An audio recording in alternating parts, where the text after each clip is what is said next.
Hebrews chapter 11, please. Hebrews chapter 11. Hayaan niyo pong basahin ko na lamang ang talata. No? Hebrews chapter 11, verse 5. Sundan niyo na lamang po ako dyan sa mga Biblia na hawak po ninyo. Hebrews chapter 11, verse 5, according to the word of God, by faith Enoch was translated that he should not see death, and was not found, because God had translated him. For before his translation, he had this testimony that he pleased God. Sa pananampalataya, si Enoch ay inilipat upang huwag niyang makita ang kamatayan at hindi siya nasumpungan, sapagkat siya ay inilipat ng Diyos. Sapagkat bago siya inilipat, ay pinatotohanan sa kanya na siya ay naging kalugod-lugod sa Diyos. Tayo po'y manalangin. O mahabaging Diyos, maraming salamat po sa umagang ito at sa pangalawang pagkakataon ay makikinig kami ng iyong mga salita. Salamat sa unang mensahe at sa ngayon, Panginoon, ito pong mga napapakinggan namin ay blessing. Ito yung mga spiritual na mga pagkain. At tulungan niyo po kami na hindi lang po kami tagapakinig, lagi po kaming maging tagapagtupad ng iyong mga salita. Lalo ang tema namin, ito ay hindi kumbaga, importante ang theory, pero ang integridad at ang dignidad ay dapat ina-apply sa amin pong buhay. Hindi po namin ito kakayanin sa aming sariling lakas. Ang aming kalikasan ay gustong gumawa ng mga makasalanang gawain. Kaya nga, Lord, umaasa kami, dumidepende kami, humihingi kami ng tulong mula sa iyo, na ang banal na Espiritu ay patuloy na kumilos sa aming buhay. Ang bunga ng banal na Espiritu ay makita sa amin habang kami ay nagpapatuloy sa paglilingkod po sa iyo. Sa bahaging ito ng aming programa ay mag-focus kami sa pag-aaral ng iyong mga salita. At lahat ng mga alalahanin, lahat ng mga pwedeng makapag-distract sa amin while listening to your word, ay alisin niyo po ito at mag-focus po kami, Panginoon. Maraming salamat. Ito ang aming dalangin sa pangalan ng Panginoong Jesus. Amen and amen. Makakaupo na ang bawat isa. Lalagyan ko po ng pamagat ang aking ibabahagi ay ito po yung man that pleases God. Alam niyo mga kaibigan at mga kapatid, ito pong character na ating binasa sa Bible, si Enoch. Very limited ang information about him sa Scripture. Bagamat limitado ang information na ibinigay sa kanya ng Bible, pero very powerful ang sinabi sa kanya o sinabi ng ang patotoo ng Holy Spirit, dahil alam naman natin that the Scripture, ang banal na kasulatan, is authored by God, particularly the Holy Spirit. Bagamat konti ang information, pero very powerful ang patotoo sa kanya ng banal na Espiritu tungkol sa pagkatao nitong ni Enoch. Makikita natin sa Bible no, na itong si Enoch, sinabi nga doon sa binasa nating talata, sa last part po ng verse, he had this testimony that he pleased God. Alam niyo mga kaibigan at mga kapatid, ang pinaka-the best na ma-bless sa testimony natin ay hindi po yung social media, no? Hindi po yung mga taong nasa paligid po natin. Okay din po na matuwa sila sa atin, pero kung meron mang number one na dapat ma-please, ma-bless sa testimony na meron tayo, ay walang iba kundi si God.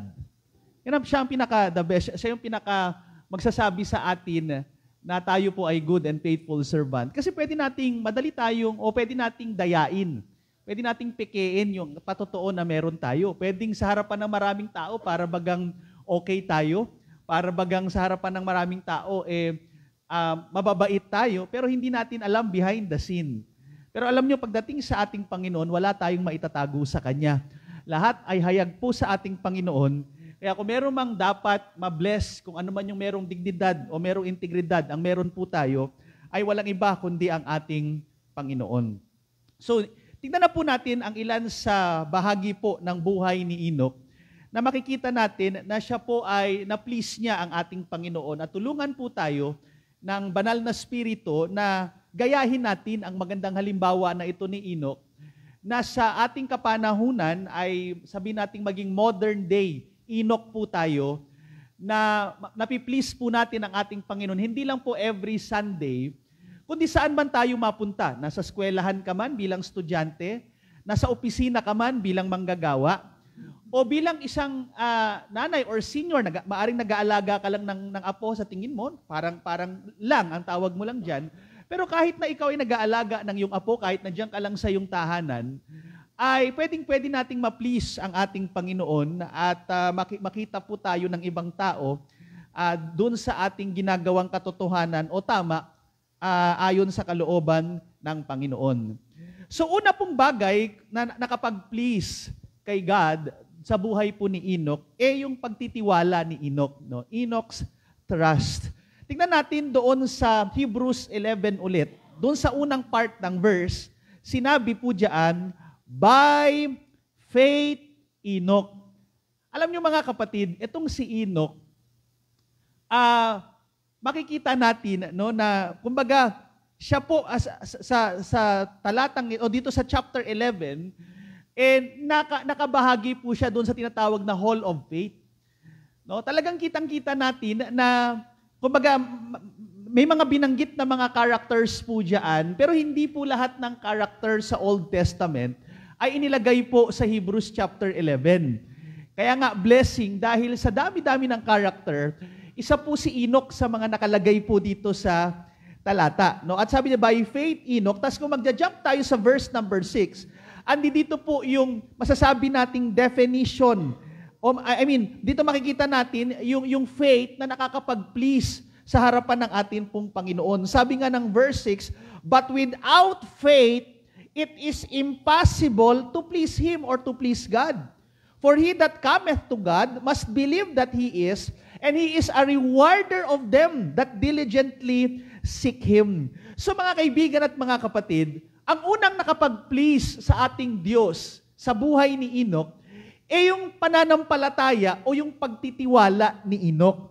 So mga kaibigan at mga kapatid, tandaan niyo po, kahit sa atin ding buhay, napakahalaga na meron tayong pananalig, meron tayong pananampalataya sa atin pong Panginoon. Kasi kahit na napaka-busy mo, halimbawa, ang dami mong involvement na mga ministries, ang dami mong ginagawang paglilingkuran, marami kang mga ginagawang mga charitable works, marami kang mga taong tinutulungan, marami kang mga taong pinaglilingkuran, pero kung wala kang pananampalataya sa Diyos, wala kang pananampalataya sa ating Panginoong Jesucristo, lahat ng mga human works na yan, lahat ng mga human efforts na yan, will not please God. Ang pinakauna talaga dapat, bago mo gawin yung mga responsibilities na yan o yung mga ministries po na yan, ang number one dapat, siguraduhin mo na ikay nanampalataya sa Panginoon. Tinanggap mo na ang Panginoong Jesucristo bilang iyong tagapagligtas at dyan lang po magsisimula na lahat ng iyong mga ginagawa ay nakakapag-please in the sight of God. Kaya nga mga kaibigan at mga kapatid, number one po, syempre, unang-una dapat, nagtitiwala tayo na meron pong God, no, sa reality na meron po ang Diyos. Sabi nga doon sa Hebrews 11, di ba? Verse number 6, for he that cometh to God must believe that He is. Pag ikay lalapit sa Diyos, kinakailangan naniniwala kang may Diyos. Hindi po pwedeng tatawag ka sa Diyos, hindi ka naman pala naniniwala sa Kanya.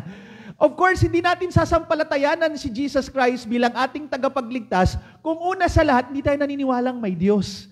Kaya una, kailangan magtiwala ka muna sa realidad na merong nag-create ng lahat ng bagay. Kaya nga sabi ng Psalm 14 verse number 1, the fool hath said in his heart, there is no God. Alam nyo, kung merong manghangal sa harapan ng Diyos na talagang direktang sinabi po ng Bible, yung mga hindi naniniwalang may Diyos, hangal sila. Kahit sabihin na natin yung mga taong yan ay may mga PhD pa, kahit yung mga taong yan ay marami pang mga aklat na nalimbag, marami pa sila mga videos na nagawa, o maaaring nakapagpatayo pa sila ng mga schools and universities, kung hindi naman sila nananampalataya na merong Diyos, ang assessment, ang pananaw ng Diyos sa mga taong hindi naniniwalang may God ay hangal.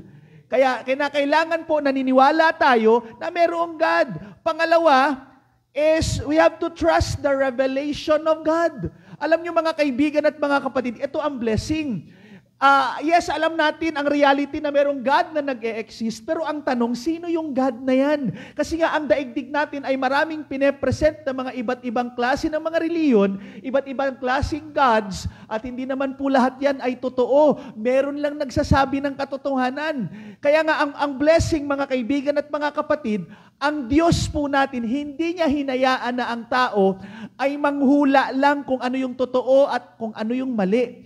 Ni-reveal niya ang kanyang sarili, merong tinatawag na general revelation, pero yung itong number 2 na to, ang focus nito is more on special revelation.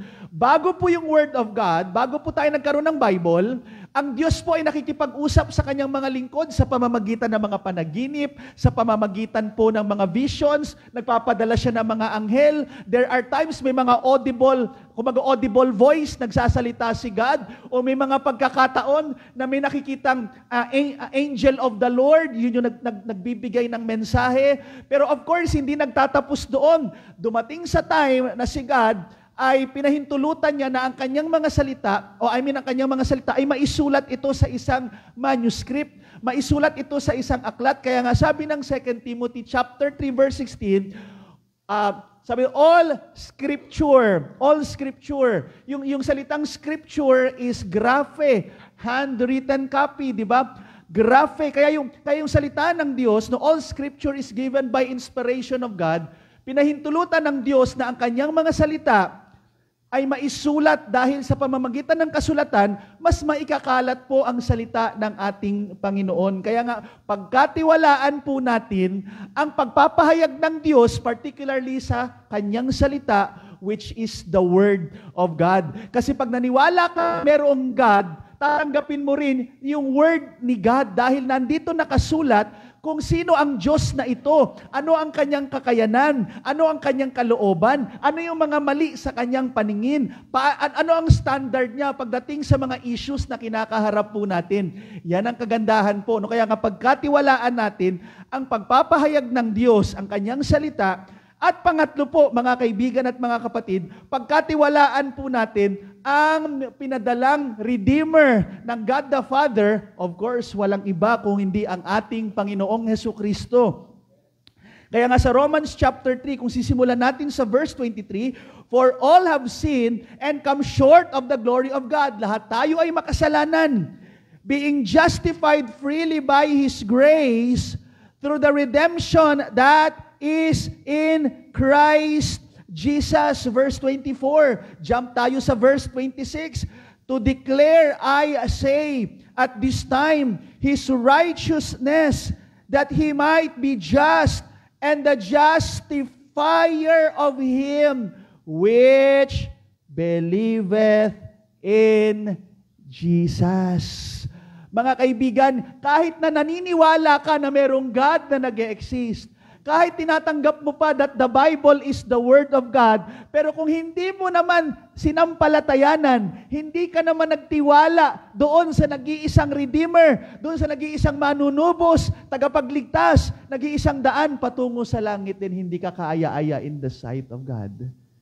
Kaya diyan po nagsisimula, pagkatiwalaan natin ang ating Panginoong Hesukristo bilang ating tagapagligtas, at kagaya ni Enoch, diyan po yung simula na mapiplease natin ang atin pong Creator. Pangalawa, makikita natin na please ang ating Diyos, na bless siya doon sa character na si Enoch ay dahil po sa testimony, sa patutuo nito pong ni Enoch. Tingnan niyo po, balikan natin yung Hebrews chapter 11 verse 5. Huwag niyo pong alisin yan. At titingnan din natin yung Genesis chapter 5, another reference sa Bible patungkol kay Enoch. Tingnan natin yung yung Hebrews muna. Sabi rito, by faith Enoch was translated that he should not see death and was not found because God had translated him. Tingnan niyo po, pansinin niyo yung susunod na statement. For before his translation, bago siya nawala, he had this testimony that he pleased God. Yan ang testimony niya. He pleased God. Alam niyo mga kapatid, sa pagpiplease kay God, hindi necessary mean na napiplease mo rin yung tao. Maraming pagkakataon na napiplease mo si God pero hindi mo napiplease ang kapwa mo. Kaya at the end of the day, mas pipiliin dapat natin, i-please natin si God. Kaysa naman pinapalakpakan ka, tinataas ang pangalan mo ng daigdig na ito, pero bagsak ka naman in the sight of God. Baliwala po yan. Puntahan natin si Genesis. Tingnan natin ito. Genesis, meron tayong makikita dito na may kinalaman po kung bakit biglang si Enoch, biglang nag-iba yung direksyon ng buhay niya. Tingnan natin dito sa Genesis 5:21. And Enoch lived 65 years. Aba, senior na pala siya, no? Binanggit dito. Lived 65 years and begat Methuselah. Okay? Kaya yung mga wala pang love life, relax lang. No, si 65, itong si Methuselah bago nagkaroon ng anak. So relax lang. Okay? I mean itong si Enoch. Tingnan niyo po, verse 22. And Enoch walk with God. Ano nangyari? Bakit siya nag-walk with God? And Enoch walked with God after. May nangyari. After he begat Methuselah 300 years. Teka. Makikita natin dito na itong si Enoch, hindi naman siya necessary nung umpisa pa lang, lumalakad na siya sa kalooban ng Diyos. May nangyari sa kanya, natin niyo po rito, and Enoch walked with God after he begat Methuselah. So, nung itong si Methuselah ay ipinanganak, may something kay Methuselah na itong si Enoch ay biglang nagbago yung direksyon ng buhay niya. Nag-iba yung kumaga, nung nakita niya itong si Methuselah, he walked with God. Mga kaibigan at mga kapatid. At 300 years, sabi nga po ng talata. Number 1, tingnan po natin tingnan natin yung alarm na meron po siya. His alarm. Parang ito yung nagpagising sa kanya. Ito yung manig sa kanya, nung nakita niya itong batang si Methuselah, uy, may something. Merong mangyayari, merong darating. Na, nung nakita niya ito, nagbago yung lakad niya sa kanyang buhay. Tingnan natin yung pangalan ni Methuselah para magkaroon tayo ng idea, anong klaseng tao itong si Methuselah or ano yung ibig sabihin ng kanyang pangalan. Sabi po dito, kinuha ko po sa isang commentary, the name Methuselah comes from two roots. Yung salita pong moth, a root that means kamatayan, death, and from shalak, which means to bring or to send forth. Thus, the name Methuselah signifies his death shall bring.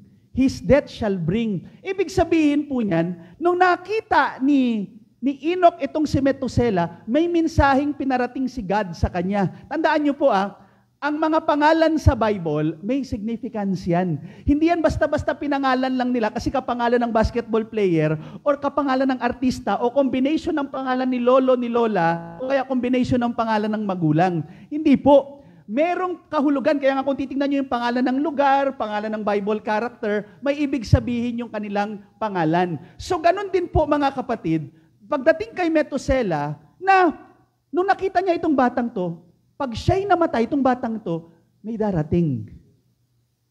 So it's a prophetic. Yung pangalan ng batang si Methuselah, nagbigay ito ng propesiya kay Enoch, merong darating. At alam natin yung darating na, dahil nabasa na natin yung Bible, darating na yung universal flood. Magkakaroon ng judgment sa buong mundo, mga kaibigan at mga kapatid. Kaya nung nakita ito ni Enoch, may something na ang kanyang naging lakad ay naging iba dahil pinakita na sa kanya, Enoch, malapit na. At mangyayari yung paggunaw ng mundong ito. Tandaan nyo po, kung titingnan natin sa Genesis chapter 6, simula pa lang verse number 1 at pagpapatuloy nyo hanggang verse number 4, makikita natin na naging corrupt ang buong mundo. Napakasama na ng mga tao nung panahon po ni Noah. At tandaan nyo po na ang panahon ni Noah ay hinalintulad po sa darating na end times na as the days of Noah. So ibig sabihin, yung panahon ni Noah at yung panahon natin, hindi naglalayo. halos nagiging magkamukha na. So, nung panahon ni Noah, ang mga tao sobrang wicked, hindi na kayang pigilan, pasama ang tao. Di ba kung titignan natin yung panahon natin, ganun din naman. Tandaan nyo po, ang standard ng morality ng tao, nagsimula, kung kayo mismo, pwede nyong i-assess ito, tingnan nyo lang yung mga panahon ng mga lolo nyo, di ba? Hanggang sa panahon natin, kita nyo yung pag-decline, pagbagsak ng moral standard ng tao. Na noong panahon na yun, mga panahon ng mga lolo at lola natin, napaka-konserbatibo. Talagang kumbaga talagang pag sinabing kasalanan, pag sinabing mali, big deal sa harapan ng mga lolo at lola natin. Kaya nga pinapalood pa tayo sa mga munggo, di ba? May mga squat pa. Ang dami-dami pa mga parusa noon kasi talagang pag nagkamali, talagang big deal. Pero ngayon hindi na. Ang abnormal noon, normal na ngayon.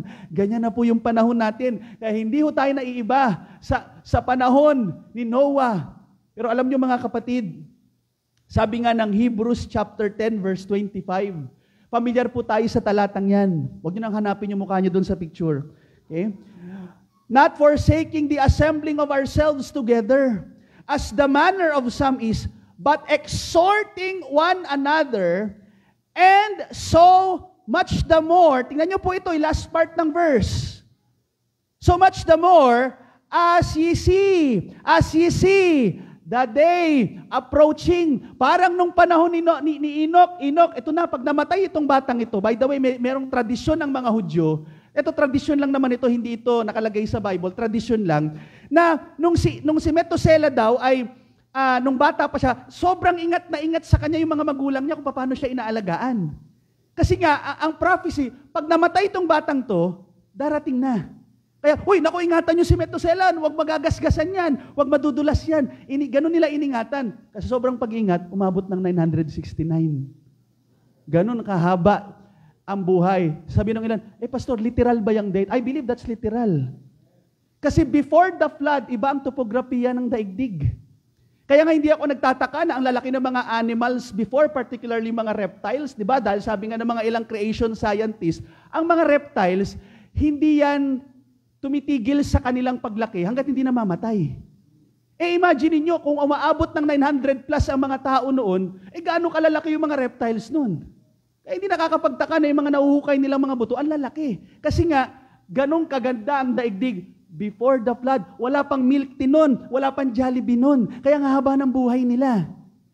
At napakaganda ng hangin, napakaganda ng kumbaga yung ulap, napakakapal, na hindi ganun ka-direct ang pasok ng sunlight sa daigdig before the flood. Kaya normal lang na umaabot sa kanila ang 900 years noon. Siguro nga ini-imagine ko kung nung panahon ng tatanong ka, anong natapos mong kurso? Lahat siguro ng kurso, babanggitin mo kung ganun kakahaba yung buhay mo. Just imagine, aabot ka 900. Anong gagawin mo sa mundong to? 900 years, tatambay ka. Nakakahiya naman yun. 900 years ang buhay mo, tatambay ka lang. Mag-aral naman, di ba? Pag ganun. Kaya nga hindi ako nagtataka na ang mga tao before noon, matatalino sila. Kaya nga yung paano tinayo yung Pyramid of Giza, kahit yung mga modern day architects, engineers, medyo nahirapan. Paano nila nagawa nun? Ang problema kasi minamaliit natin yung mga tao noon. Hindi, matatalino sila noon. Ang haba ng mga buhay nila. Kaya hindi nakakapagtaka na malalim ang pag-aaral nila kasi wala pa silang Facebook tsaka Netflix noong mga panahon na yun. Focus lang sila sa pag-aaral, kaya ang haba ng ang dami nilang mga nagagawa. Ngayon, paramihan ng TikTok. Di ba? Imagine mo kung 900 years ang buhay mo, ilang TikTok kaya ang magagawa mong video? Sayang oras. Pero going back sa pinag-uusapan natin dito, wala rin pinagkaiba yan nung panahon ni Enoch. Na nung panahon ni Enoch, nagbigay si God ng sign. Pag nakita mo tong batang to, pag namatay tong batang to si Methuselah, ayan na, darating na. Sa panahon natin ngayon, sabi nga ng Hebrews 10:25, you see the day approaching, makikita nyo malapit na. At mga kaibigan at mga kapatid, yung nangyayari sa bansa natin, yung mga nangyayari sa daigdig natin ngayon, kung hindi mo nakikita yan ng mga senyales ng Panginoon, ewan ko kung gaano ka kamanhid. Pero yung mga nakikita na natin sa paligid po natin, next slide, tingnan nyo po yan. In Luke chapter 21 verse 11, let me read itong talata. Luke 21, sabi po rito, and great earthquake, sabi ng Bible, no? Sabi po, and great earthquakes Hindi lang sinabing earthquakes, great earthquakes, malalakas na lindol, shall be in diverse places, and famines, and pestilences, and fearful sights, and great signs shall there be from heaven. Alam nyo, nililindol na yung iba't ibang dako ng mundo. Hindi basta-bastang lindol, malalakas na lindol. Kaya nga, isipin nyo, di ba, kahit na hindi po masama na magkaroon ng mga earthquake drill. Okay din po yan in preparation. Pero isipin nyo po mga kapatid, kahit na sangkatutak na earthquake drill yan, hindi mo pa rin kontrolado yan. Ang pinakamahalaga sa lahat, ligtas ka, nanampalataya ka kay Christ. Dahil kahit na sangkatutak ang proteksyon na nakakabit sa iyong katawan, pag namatay ka, hindi ka makakaligtas sa impyerno. Pero ang point na sinasabi ko, ito na, nakikita na natin yung mga signs. Mga kapatid, ang dami mga virus na mga naglalabasan ng mga ganyan, may makikita natin sa mga balita, mayroong mga lindol, may mga gera sa iba't ibang lugar, hindi magkasundo sa ganito, mayroong pistas, mamaya away na naman, mga senyales na po yan na malapit nang dumating ang ating Panginoon. Ay, hindi, matagal pa. Relax lang tayo. No. Si Enoch, nakita niya yung sign. Nakita niya sa kanyang anak na si Methuselah. Yun yung naging dahilan kung bakit inayos niya ang direksyon ng kanyang buhay. Kapatid, kung ikay anak ng Diyos at hindi mo pa inaayos ang iyong buhay, mahiya ka naman. Andyan na pinapakita na ng Diyos. Tandaan niyo po, sa bawat pangyayari sa buhay natin, hindi yan disgrasya. May mensaheng pinararating sa atin ng Panginoon. Kaya kung hindi ka pa nahiya sa pangungupit mo, mahiya ka na. Pasalamat, hindi ka pa pinapatay ni Lord. Kasi nga, gusto pa niyang magbago ka. Pero wag mo nang antayin na paintulutan ng Diyos na kunin ka na. Ayan na yung mga signs. May mga iba-ibang senyales na nasa paligid natin. Napakahangal mo na lang kung hindi mo nakikita na may pinararating na mensahe ang Diyos sa atin. Hindi lang yan. Next slide. Yung moral failure ng tao, it's a good sign na malapit nang dumating ang ating Panginoon. This know also that in the latter days, perilous times shall come, for men shall be lovers of their own selves, covetous, boasters, proud, blasphemers, disobedient to parents, unthankful, unholy. Alam nyo noon, pag tayo nabisto tayo na magulang natin, ano nagiging reply? Naku, sorry. Ngayon, nabisto na yung mga politicians, nabisto na yung mga kurakot, walang nagsusorry. Lahat ng mga nabisto, inosente lahat. Wow. Walang pinagkaiba na magpunta ka sa jail. Pag kinausap mo dyan, pag may mga jail ministry, nasa ko dyan kahit papano, lahat ng mga kausap mo, inosente, ay hindi kayo nalalayo sa mga politicians. Wala pa ako narinig na nag-sorry. At yung iba, ginagamit pa pangalan ng Diyos, yun yung masakit. Kasi si David, nung nabisto si David, nag-repent siya eh. Pero yung iba, hindi. May mga pa-curse pa yung iba. Ay, ano yan? Lokohan yan. Mga kapatid, ayan na po yung mga signs. Nakikita na natin sa paligid natin. Without natural affection, truce breakers, false accusers. Yan na po yung mga iba-ibang signs. Traitors, heavy-minded, lovers of pleasures more than lovers of God, having a form of godliness, mukhang banal, mukhang holy, but denying the power thereof. Verse 7, ever learning, ang tatalino ng mga tao, ang tatalino ng mga kabataan ngayon, and never able to come to the knowledge of the truth.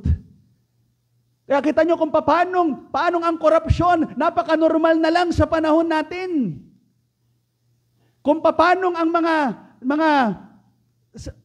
ano pa lang, barangay level pa lang, kitang-kita na natin ang korupsyon. Normal na yan sa panahon natin. Kaya nga, di ba, yung mayor ng Pasig City, nung lumabas, ay, ganyan pala. Yan, abnormal na yan sa panahon natin na meron palang matino.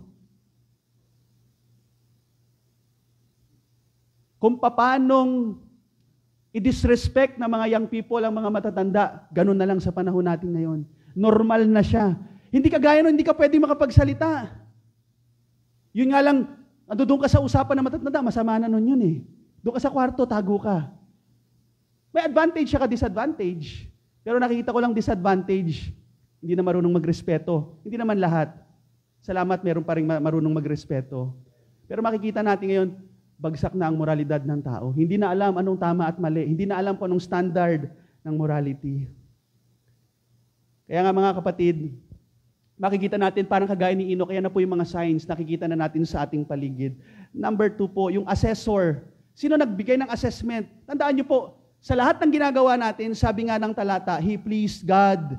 Ang pinaka magbibigay ng assessment sa atin, ang dapat ma-please sa atin, gaya nga ng sabi ko na, hindi yung netizen, hindi yung social media, hindi yan ang magbibigay ng palakpak sa atin, hindi yan dapat ang ma-please sa atin. Kung meron mang dapat ma-please sa ating buhay, ma-bless sa ating buhay, walang iba kundi yung Diyos mismo na pinaglilingkuran po natin. Kaya nga sa ating paglilingkod, di ba sabi ng Ephesians 6:6, not with eye service as men pleasers, hindi tayo nagpi-please ng tao, but as the servants of Christ, doing the will of God from the heart. Ganon din ang thought na sinasabi ng Colossians 3:23. And whatsoever you do, do it heartily, as to the Lord, and not unto men. Number 3, makikita natin yung teachings ni Enoch.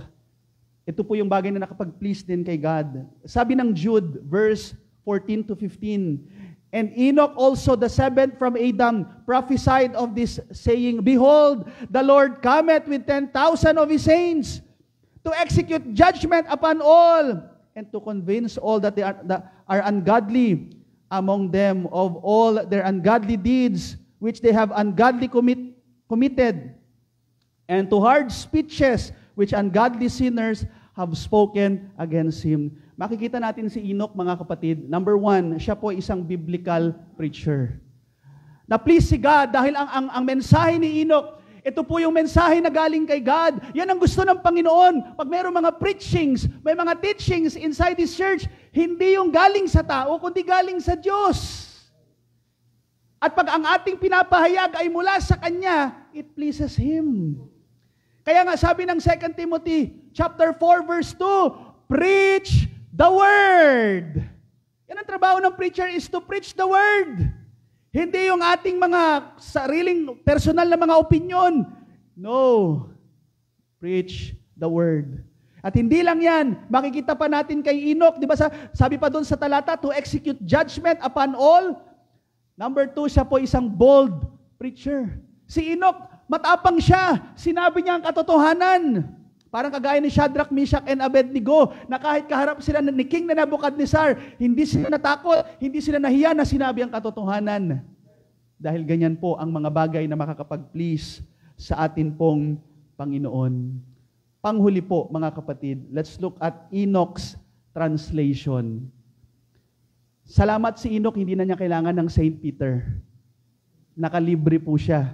Kinuha siya ng ating Panginoon in the flesh. Sabi nga doon sa Hebrews 11:5, His translation. Pagdating sa Genesis 5:23, sabi doon sa 24, and Enoch walked with God, and he was not, for God took him. Hindi nakaranas ng physical na kamatayan si Enoch. Alam niyo mga kapatid, parang kagaya rin po ng iglesia ng ating Panginoong Jesus. Kagaya nating mga mananampalataya. 1 Thessalonians chapter 4, kung sisimulan natin sa 13 hanggang 18, isang araw kukunin tayo ng Panginoon. Merong rapture of the believers. Na darating ang panahon sa pagtunog ng trumpeta. Pagtunog ng trumpeta, lahat ng mga dead in Christ shall rise first. Ibabangon ng Panginoon. At lahat ng mga mananampalataya sa isang kisap mata na sinasabi ng 1 Corinthians 15, lahat ng yan ay mangyayari sa isang kisap mata. Kukunin tayo ng Panginoon, dadalhin niya tayo sa kalangitan at magsisimula ang matinding kaguluhan sa mundong ito.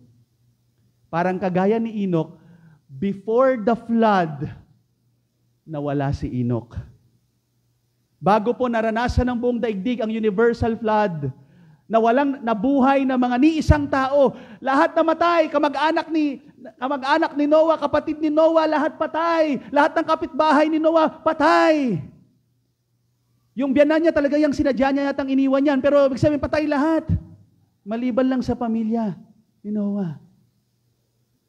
Pero makikita natin mga kapatid, mauulit yan in the future. Na isang araw kukunin din tayo ng Panginoon. Kailan po yan, Pastor? Surprise. Sabi nga ng 1 Thessalonians chapter 5, di ba? Sinabi doon, kagaya ng magnanakaw sa gabi. Wala pang magnanakaw na nagbibigay ng appointment. Parang kung kailan hindi mo inaasahan. Ngayon po, hindi lang gabi, may mga umaga na pong magnanakaw. Pero hindi mo sila inaasahan.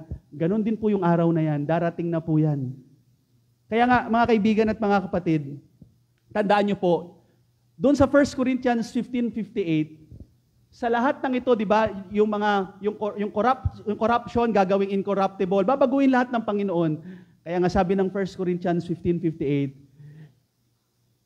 your labor is not in vain in the Lord. Ibig sabihin, lahat ng ginagawa natin sa Panginoon, hindi yan mawawalan ng kabuluhan. Isang araw kukunin tayo ng Panginoon. Isang araw mawawala tayo sa mundong ito. Magulo man itong panahon natin, magulo man yung daigdig natin, okay lang yan. Tiis-tiis lang tayo. Kasi isang araw kukunin din tayo ng ating Panginoon. Kagaya ni Enoch na kinuha ng Panginoon, isang magandang illustration, kung paano si Enoch ay literal na kinuha ng God the Father, ganun din po ang gagawin niya. Isang araw sa lahat ng mga nagtiwala, sa lahat ng mga nanampalataya kay Jesus Christ, kukunin niya po tayo at doon na tayo titira sa kalangitan, enjoy natin ang Panginoon hanggang sa magkakaroon ng physical reign ang Panginoon dito po sa mundong ito hanggang sa new heaven and new earth. Let us pray. Father in heaven, maraming salamat po, Lord. Si Enoch, matagal na po siya na nag-exist sa mundong ito. Matagal na siyang nawala. Pero Lord, alam po namin na isang araw ay mamimit din namin siya. At salamat sa kanyang naging testimony because ang kanyang testimony, it pleases you. Yun ang pinakamahalaga sa lahat. Lord, kami po, Panginoon, hamunin niyo kami mga modern day Enochs na sa aming buhay, una sa lahat, Lord, turuan niyo kami palagi na pagkatiwalaan ka. At kagaya ni Enoch, hindi siya nahiya na ipahayag ang katotohanan. Gamitin niyo rin kaming instrumento para yung katotohanan na aming napakinggan ay ibahagi sa ibang tao. Lord, I pray na sa kabila ng mga nakikita na naming mga senyales sa aming paligid, lindol, mga hindi kaaya-ayang moral standard ng tao, mga karamdaman na wala naman noon, mga naglalabasan ngayon. Ilan na po yan sa mga signs, dear Father. Hindi na talaga, kumbaga, hindi na kami nabibigla. Dahil itong mga ito ay nakalagay na sa iyong mga salita. Pero minsan may mga manhid talaga, hindi nila nakikita. Kaya Panginoon, it's time for us to repent dun sa mga ginagawa naming hindi kaaya-aya in your sight. Gayahin namin si Enoch. The moment he saw Methuselah, na pag namatay itong batang ito, darating na yung delubyo. Ganon din kami, Panginoon. Nakikita na namin itong mga senyales na ito. Help us na magkaroon ng redirection sa aming buhay. Piliin namin ang tamang landas, ang katotohanan, na ang the best na mabless sa aming tinatawag na dignidad at integridad ay walang iba kundi ikaw mismo, Panginoon. Kaya dear Father, huwag niyo papayagan, huwag niyo pahintulutan na itong tema na ito ay hanggang dito lang sa pulpitong ito. Challenge us, dear Lord. Help us to surrender to your will. At hindi po, Panginoon, ang flesh namin ang magibabaw, kundi ma-overcome ng spirit ng aming flesh. Bless the FBC brethren. At sa aming paglabas sa building na ito, makita nawa sa amin ang patotoo that pleases you. Ito ang aming dalangin sa pangalan ng Panginoong Yesus. Amen.